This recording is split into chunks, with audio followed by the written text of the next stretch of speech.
Happy Wednesday. Welcome to Sports Talk in the Burgh. I'm your host, Melina Knift, joined with our lovely panelists, Nate Breisinger, Kevin Plaucha, and Cam Wickline. Let's get this show started. Well, the first question is, what the Steelers fell to the Dolphins 16-10 on Sunday night. Why do you think the offense can't get going? Kevin, as a Steelers fan, what is your thoughts? Well, Melina, thank you. And there's a multitude of reasons why the offense can't get going. Obviously, poor quarterback play, as much as I hate to say it as a big Pitt fan. But, 2 touchdowns set to 7 interceptions is a really bad ratio for generating offense. The team does not use the middle of the field at all. It's basically a scheming issue, in my opinion. The 5-yard checkdowns to etc. receivers, they don't use George Pickens at all, who I think might be their best receiver, most talented. Yeah, I think the one thing you got to look at, yes, as much as the passing has struggled, both quarterbacks, where's the run game? Najee Harris has less yardage on the ground than Daniel Jones. Najee Harris has been so far from what a good rookie year last year, a pretty good year, over 1,000 yards, to this year where he has not really, and in both years, he has not been able to break away and score a touchdown. He hasn't done it. Right. And he hasn't been able to read his blocks. He did it better last year. This year, he hasn't done it. And against Miami, the O-line actually blocked pretty well, I thought. Right, good running backs can good running backs can find ways to score despite their O-lines being bad. And I don't think every single O-line in the NFL is bad every single game. And so there should definitely be ways for him to get into the end zone. And he needs to help the passing game, which is struggling. Right. And as a first-round pick, you need to be able to start running the ball. No 100-yard games yet for him this season. I also don't think the offensive line has been bad this year. I think that was the big concern coming into the year. Everyone thought the offensive line was going to be horrible. They haven't been. They've opened holes up for Najee. He just simply hasn't hit them. He's averaging 3.3 yards a carry. I mean, how much worse can it really get out of your first-round pick? He hasn't been anything near that. Jalen Warren's been outplaying him. And another key just to this offense in general, why they've maybe been so bad, it's a very young offense. We talked right before the show about this team having, no one older than 5 years into the season, so it's just a young offense. Right. The NBA season has tipped off, and there's many surprises so far. What has been the biggest shock up to this point? Cam, are you tall enough to dunk this question? I'm going to have to go with the Trailblazers just in general. They're 4-0. They've been underdogs and betting underdogs in every single game they've played this year, and I think Damian Lillard has been a huge key to that. He's averaging 33.3 points per game. Granted, small sample size, 4 games, but he's had 2 games of 40-plus points. He's shooting 40% from 3. I mean, yeah, unfortunately, you took my team there, but I wrote down another one just in case. I'm going to go with the Pelicans, starting 3-1. Last year they had the whole Zion injury saga, and that was a problem. But they have a lot of young talent.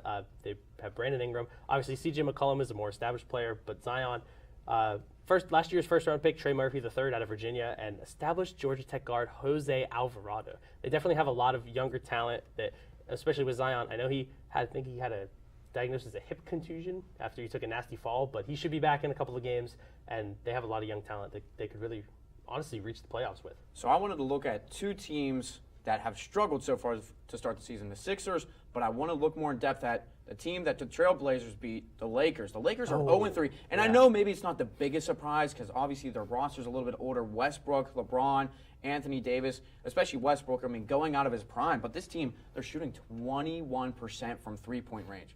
Terrible. There hasn't been a clip like that in the NBA since the Sixers in 15-16. Right. I was going to say, I'm not sure how big of a surprise that is, but teams are just figuring out that they can't shoot the 3. Anthony Davis hit a 3 off the side of the backboard. Nurkic looked his way and just waved him off. He didn't even come close. The teams they're giving the Lakers as many 3s as they can take because they know they're not going to hit them. And again, it's a small sample size because it's 3-4 games into the year, but the Lakers are 2 years removed from an NBA title. And yet again, LeBron, they're getting older, that roster, that core, but LeBron and Anthony Davis are still big-time players in the NBA. Well, you talked about Westbrook not being able to, just coming out of his prime, them not being able to shoot from 3. He's shooting 8% to start this year. I get he's not a shooter, but out of your guard, that is unacceptable. I think he's been a big issue to them. The NHL brought a blast from the past with the new reverse retro uniforms. What was your favorite one? Nate, as a fashion icon, you can go first. I don't know if I'm a fashion icon. I don't know where Melina got that from. Shirt on this evening. But I have to go with the Pens Robo Penguin jersey. I love it. I love the look of it when they had it back in the late 90s. it was a white jersey, but now they have it in the black look, and I love it. I mean, there's a lot of other jerseys that are really cool, but the Pens, I mean, it stands out. It's a logo that maybe during the time, Penguin fans who grew up watching that team in the late 90s wasn't so appealing because that team struggled. It was during the bankruptcy era of the Penguins. Lemieux retired and was hurt. The Penguins weren't so good, but I think for our generation, we love that look. Like, looking back on those jerseys, I think they're sick. I think they're great jerseys. One logo that always kind of intimidated me growing up was the Nashville Predators logo. That thing on the front with the two big saber-tooths, I mean, it's incredibly intimidating.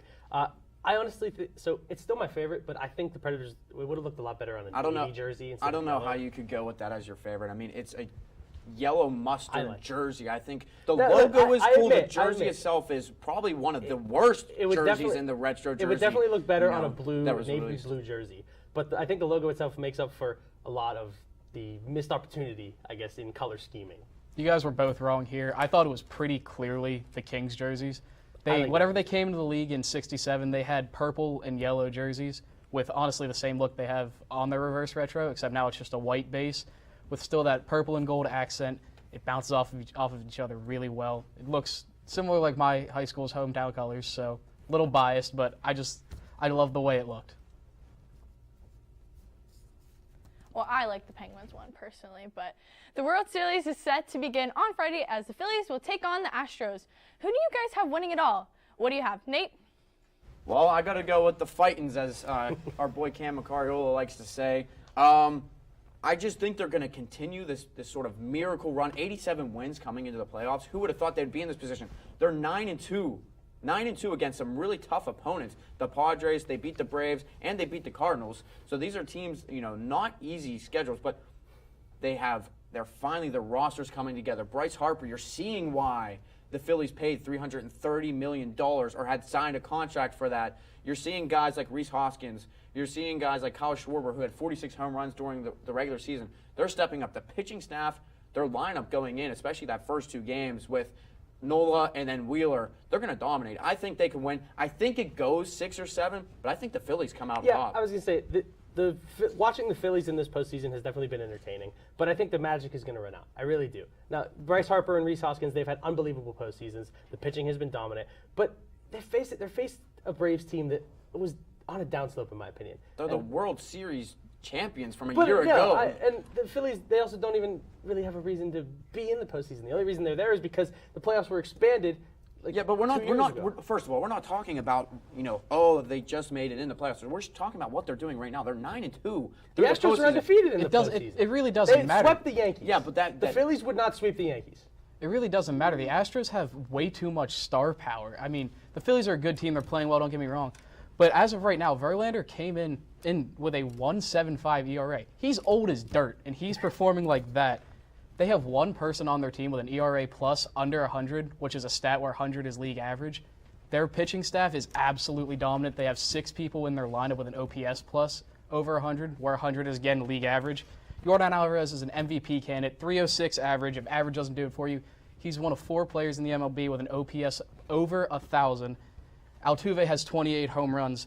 Bregman and Tucker both have OPSs over 800. Just too much star power in the lineup. With Halloween coming up on Monday, we decided to ask the guys to name their scariest athlete of all time. Kevin, who's kept you up at night? I guess Lawrence Taylor would be the one to give me nightmares. I mean, he was just a dominant player during his 13-year career as a Giant, 132.5 quarterback sacks alone, over 1,000 tackles, 33 forced fumbles. He was a 10-time Pro Bowler and an 8-time AP All-Pro. He's only 6'3", but he's 237, and he could really get after you, and he gave a lot of quarterbacks nightmares in the NFL. And I think another guy who's probably scarier than Taylor, you have to look at Ray Lewis, who, as us growing up watching the Steelers, saw him a lot against the Steelers with the Ravens. I mean, he's 6'1", he's 240 pounds, but man, just looking at his visor, the tinted visor, the Bane-style face mask, that was scary. He laid hit after hit. I mean, 41.5 career sacks, 19 forced fumbles. That guy was a force, and I don't know if you're lining up on the other side and you're on the offense if you want to line up against that guy. I don't know if it really had. Don't get me wrong, Dennis Rodman was fierce when he played, but it honestly might be more about what he did off the court. Dennis Rodman was Well, if you want to just, talk about off the court, we could go into Ray Lewis too. yeah. Yeah. He might have done some questionable things. Dennis Rodman is friends with Kim Jong-un. Do I need really to say more than that? He might nuke you. Like, he's scary off the If we're court. looking on the field, on the court, whatever, it has to be Ray Lewis. Just that guy. I mean, some of the hits, you can go watch the Here Comes the Boom videos on YouTube of Ray Lewis just coming over the middle. You're going over the middle, you're done. We're starting something new in Sports Talk with buy or sell. So our first one, will Kenny Pickett be a draft bust? Cam, you go ahead first. Okay, the idea that Kenny Pickett might suck is just completely and totally unreal to me. He's a rookie. Rookie quarterbacks take a little bit of time to develop. I'm going to read you all some stats here. I'm going to name 2 Hall of Famers and then 1 probably Hall of Famer if his career continues to go the way it does. Peyton Manning in his rookie year, 26 touchdowns to 28 interceptions. That is horrible. Josh Allen, first year, 10 touchdowns, 12 interceptions. Terry Bradshaw, 6 touchdowns, 24 interceptions. I get that he played a while ago, different league, but still, it takes a little bit of time to develop into what he's really going to be. He's showed signs. It's too early to give up on him yet. And like you said, it does take some time. And Pickett didn't have the opportunity to sit behind a quarterback and play like, some of the other, like Trey Lance sort of over and with the 49ers.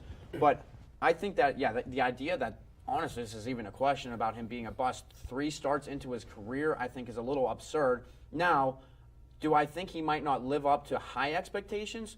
Sure. Do I think he's going to be a bust? Probably not. He'll probably lead the Steelers, or, if it's not the Steelers, maybe to some winning seasons, but I wouldn't say he's a bust. Yeah, like we mentioned before, it's a very young offense, and they definitely need time to develop. Pickett is one of them. Pickett, I watched him a lot playing at Pitt. He's definitely he's a talented quarterback. He can move with his legs. Obviously, some of the interceptions he's thrown have been choice, but a few of them I think could have definitely been prevented, and I think cherry-picking stats like that, like Cam mentioned, there's other, I guess, other observations of players doing poorly and then ballooning into stars.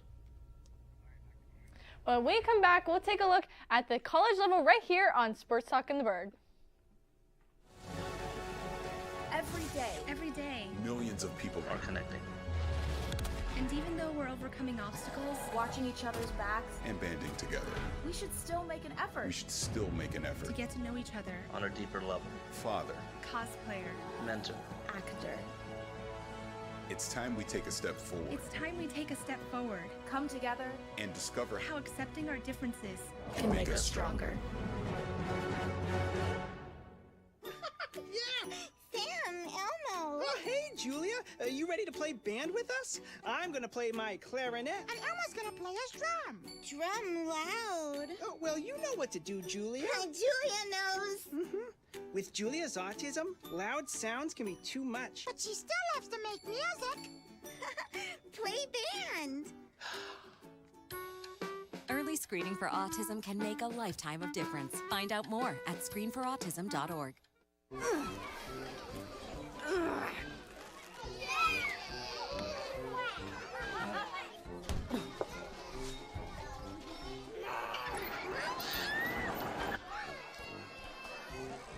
If you love them enough to crawl into a play place to get them to come down, then surely you'll check nhtsa.gov/the-right seat to make sure they're in the right car seat. Can I get the now bar, please? $1. Have a good one. Got it. Hey, what's going on? Hey. Let me get a now bar. Sure. $1. Appreciate you. Got it.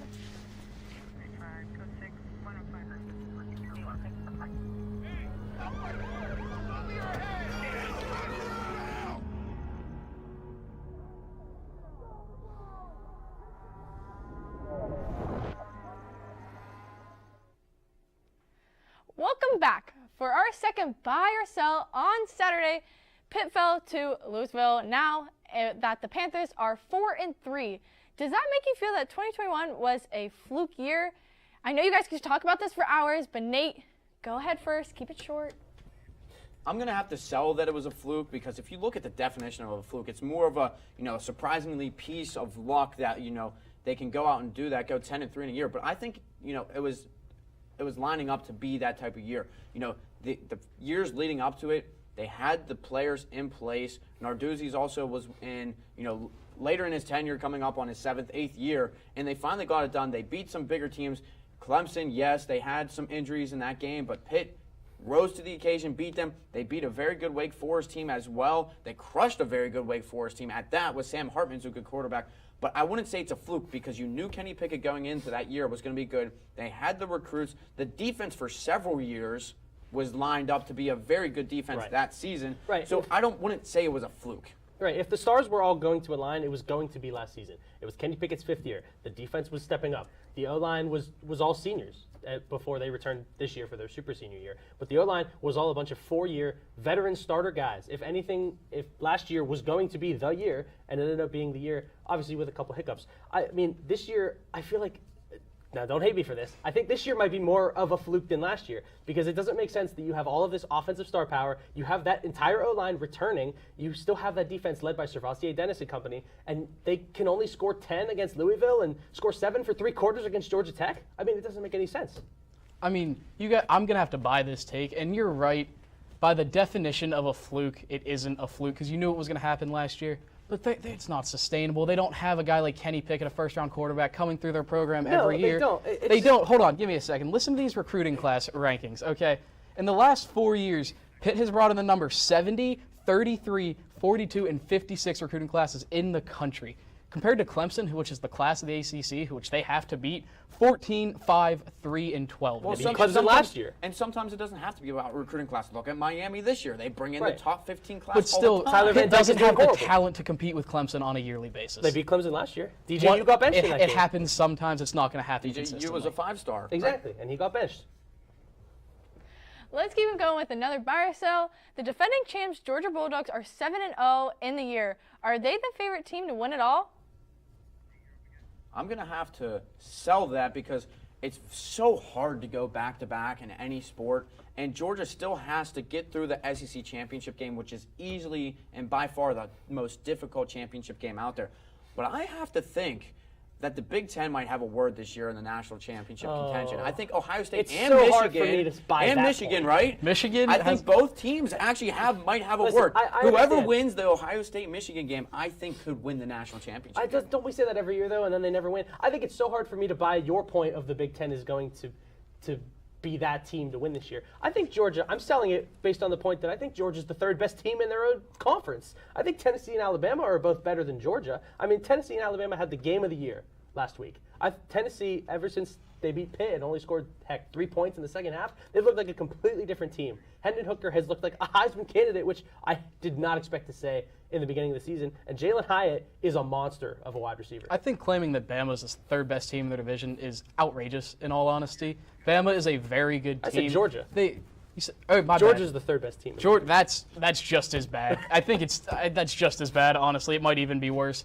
I'm going to sell this, but not because I don't think they can't do it, just because, as you mentioned, it's insane. It's very hard to repeat national titles. They beat Oregon, a top 10 team, 49-3. They still have the number 2nd offense and defense in the country. Their schedules only come down to one game. They play each other, and that's it. Before that, they beat 7-0 Penn State, who's overranked for no reason. It's a bold take. Our final buy and sell here, the football team heads to Boone, North Carolina to take App State, with the team being 0-7. Do you think they score on Saturday? Go ahead, guys. I'm going to have to sell this as well. And again, going to the point of it's hard to win back-to-back championships. It's hard to get shut out. A lot. And 2 times in a year, yeah. They got shut out by Gardner-Webb. And App State is a good team, and they're going to struggle mightily. I think the spread a few days ago was 49.5. But I think Anthony Chickett in his 2nd straight game starting, and hopefully he plays the entire game, I think he can lead the offense. And finally, we saw Elijah Jackson rush for over 100 yards last game. So maybe they can get that together and they can score some points. Do I expect him to score more than 14 points? No. Now listen, I'm not gonna really harp on Elijah Jackson too much, but he had one big run for maybe 50 yards. If he didn't have 52, I think it was. Yeah, 52 yards. If he didn't have that, he wouldn't have had a 100-yard rushing game. I'm not saying that he's not rounding back into form, because he definitely looked much better than before than in recent weeks. Also, Chickett did as well. I'm selling the fact that they get shut out, because Chickett led a nice couple drives down the field. Honestly, they outscored North Carolina A&T 14-8 in the second half. They played a lot better, and I think they're kind of rounding the corner. Obviously, they're not going to beat App State, but I don't think they're going to get shut out. See, I'm going to have to disagree with you guys. I'm buying this. I think you guys are looking at this through Bobby Moe goggles. I'm not going to lie. No, I think they can put together one good I drive. really don't know if they can. They even held the it could be single in digits garbage 3 time. times this year. They already got shut out by Gardner the Webb, last who drive of isn't the a fourth very quarter. good team. They've scored 20 points once this year. This offense is atrocious. It could be the last drive of the fourth quarter. All they need is Jason Jenkins' leg to win. Right. To kick a field goal. I might have to agree with Cam on this one. I don't know. But the men's soccer team has clinched a playoff spot in Horizon League play. Who will be the biggest obstacle they will face in the playoff run? Let's hear what you have to say, Kevin. Yeah, so I think their biggest obstacle is, honestly, they just can't score. It's not really who is their biggest obstacle. It's what's their biggest obstacle, and it's the offense. Like we talk about a lot with the football team, it's just the offense. They can't score. Yeah, I do agree with that. And, as great as Frederick Bercelli has been this year, the top few teams in the Horizon League have scored more than 24-plus goals. So I think just the scoring is just going to be so tough for them. And they have gone 1-3 against opponents that are higher than them in the standings. So, and they still have 2 more games left against teams that are above them. And so that's obviously they're going to be jockeying for some playoff positioning. But I think just them against superior opponents, they just struggled. And that's who they have to play. Right. Just to put a number on how bad their offense has been, they're averaging a 1.15 goals a game. That's not great, to be honest. I mean, you just need to score more goals than that if you're going to win games, especially against quality teams like this Cleveland State team who's in number 1 right now. They're a very good team, even though Robert Morris played them very close, a 1-0 loss earlier in the season.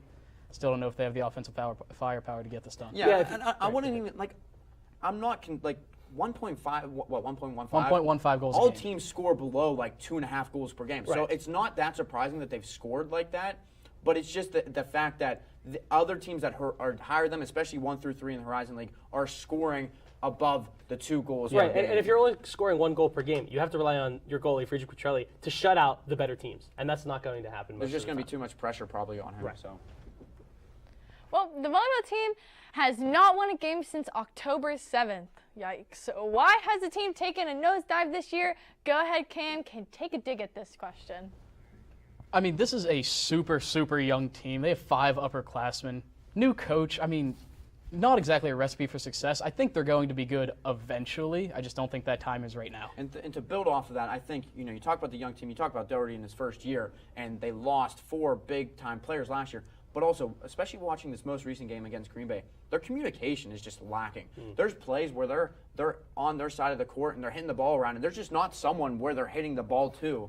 So I think communication and chemistry is something that really needs to be worked on going into next year. Yeah, and it's also, the reason they've lost 6 in a row, right? Obviously, when you're on a big losing streak, it's hard to sort of get all that energy and muster up the, right communication and right energy. I think, like we mentioned before on the show, the other team, the opponents, have so much more bench energy, and they're all up and down, jumping and screaming, and the Colonials are just not making any noise. They're just done. They're all out of energy. So, like you said, it's a very young team, first-year coach. I think a lot of that comes into why the team's been struggling for over a month.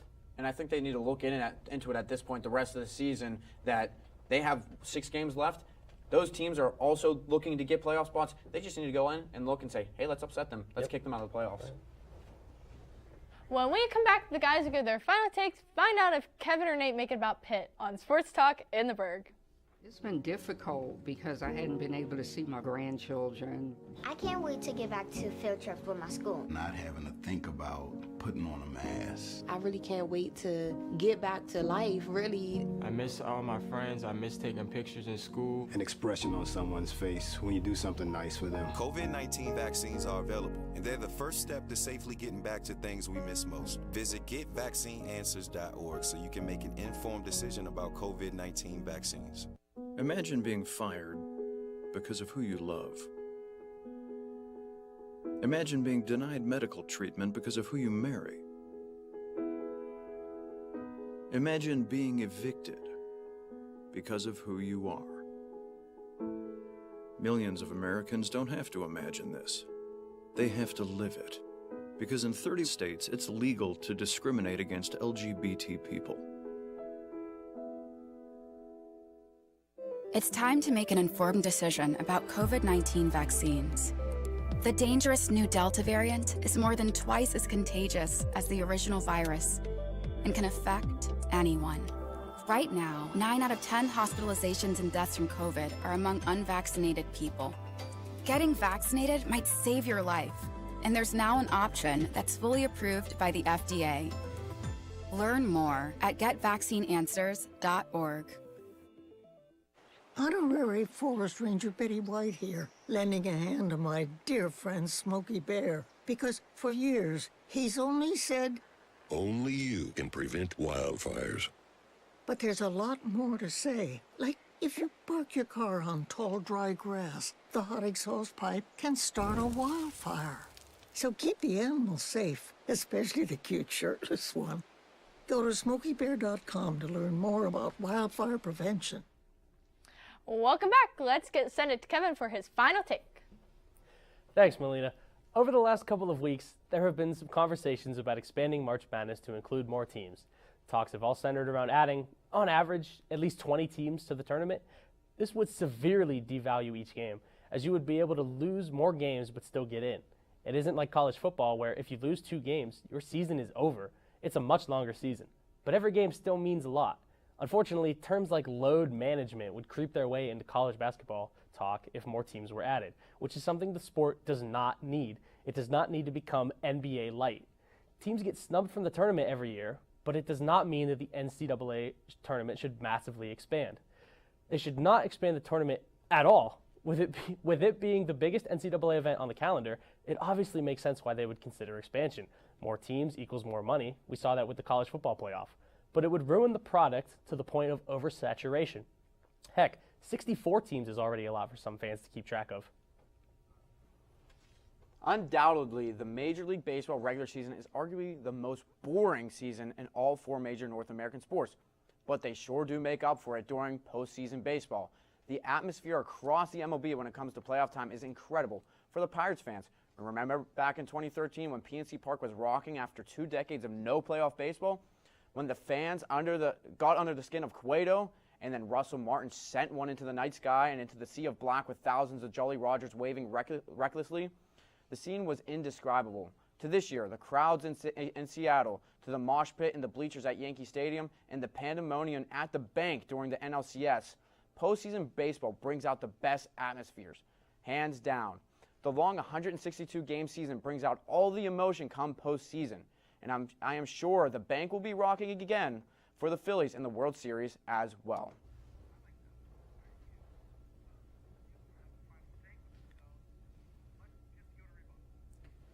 Nate, I definitely agree with what you said about postseason baseball. The regular season is so long, and it makes sense why there have been so many discussions, I guess, in the last couple of years of shortening the regular season, because it is just such a slog. Yeah, I know, and like I said, playoff baseball is awesome, and I know, Cam, you wanted to talk about the formatting a little bit of baseball, if you want to touch on that. Yeah, I wanted to talk about how there's people complaining about the MLB playoff format because there was 300 lost teams that ended up getting bounced the first round they played at least. Mm-hmm. That's a joke. I mean, they all got their chance to play.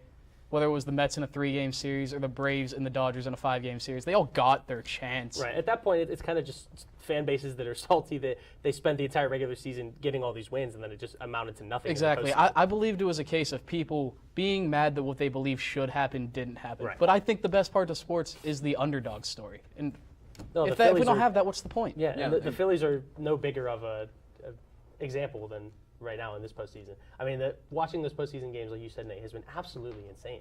Like, the atmospheres have been rocking, and they rock everywhere. I mean, from Seattle to Pittsburgh, I mean, every single postseason atmosphere is incredible. Yeah, and I don't think there's nothing else like it. I mean, college football has great atmospheres, hockey playoffs, whatnot, but there's just something different. You bottle up all that emotion during the regular season, and you just let it out during the postseason. I mean, I'm just thinking back to the Bryce Harper home run that won them the NLCS. Citizens Bank Ballpark was absolutely insane. It just was, and that's what you love about postseason baseball, and why it makes it one of the best across North American sports. Yeah, I mean, that was the moment that every single Philly fan over the last 13 years were just able to release all that pent-up not even aggression, but just happiness that they had. Now let's send it back over to Melina. Well, thanks for tuning in this week from upstairs and downstairs. I'm your host, Melina Kniff. Tune in next week on Sports Talk in the Burgh.